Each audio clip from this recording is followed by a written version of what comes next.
Welcome to Understand Chemistry. This is Dr. Bilal. I am postdoc researcher at Martin Luther University Halle, Germany. In this video, I am going to talk about the introduction to polymer chemistry.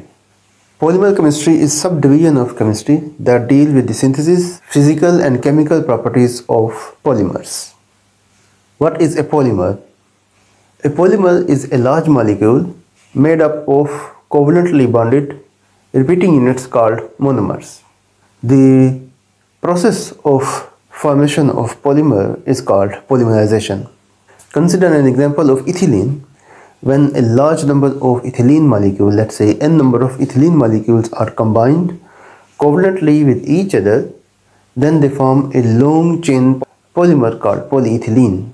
N here describes the number of repeating units in this polymer chain. This is also called degree of polymerization. Let's take another example. Here is propylene. The several molecules of propylene are combined to give polypropylene. The molar mass of the polymer chain is equal to the degree of polymerization times the mass of monomer. In a polymer sample, all the polymer chains do not have same molar mass or same degree of polymerization. Instead, polymer substances consist of several polymer chains of similar structure but different degree of polymerization and molecular weight. Therefore, they are called polydisperse. Because of this polydispersity, the value of molecular mass m is only the average value. In fact, in polymer chemistry, different type of molecular masses are described on the basis of size distribution of polymer chain. They are number average molar mass, weight average molar mass, and Z average molar mass. I will discuss the molar masses of polymer and method of calculating the molar mass of polymer in some other video. The molar masses of natural and synthetic polymers span a range from thousands to millions of grams per mole. Beside long chain polymers, some other large molecules also do exist. They are called oligomers. They are formed by combination of few monomeric units, usually between 2 and 10 monomers. Oligomers can be linear or cyclic and are often found as byproducts of polymer synthesis. For easy understanding, the polymers are classified into different classes. There are several ways to classify the polymer. The first way to classify a polymer is according to the source and origin. A polymer could be natural, such as starch, cellulose, natural rubber, DNA, RNA and proteins, and a polymer could be synthetic. Like number of polymer that we see around, like polyethylene, polypropylene, polyvinyl chloride, these are all synthetic polymers. Beside these two categories, there is another type of polymer exists. These are called modified natural polymers. How they are obtained? Usually they are obtained by modification of natural polymers. The example include cellulose acetate and hydroxypropyl starch. Another way of classifying the polymer is according to its composition. A polymer could be inorganic. So, inorganic polymers are those that do not contain carbon, for example, polymeric sulfur. On the other hand, what are organic polymers? Organic polymers are those that contain carbon, hydrogen, nitrogen, phosphorus, and halogens in their chain. The third type of polymer in this category is hybridic polymers or organometallic. These are the polymers that contain carbon, hydrogen, nitrogen, phosphorus, halogens, and in addition they contain metals, or they have a free carbon chains like polysiloxane or polysilanes. Another way of classification is on the basis of chain architecture.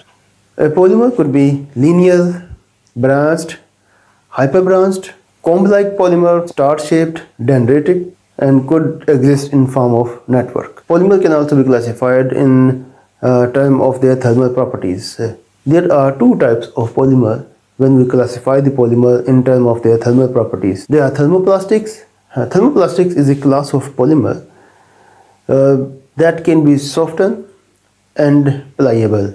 This means they can be softened or pliable when they are heated and solidify when cooled.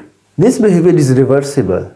This allows thermoplastics to be molded into different shapes. The thermostatic plastic or thermosets, on the other hand, are the polymers that are formed by cross-linking of the polymers, leading to a three-dimensional network structure.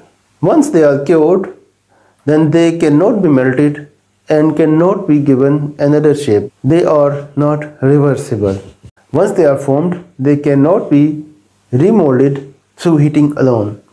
Another way of classifying the polymer is on the basis of their mechanism by which they are produced. There are two types of mechanisms.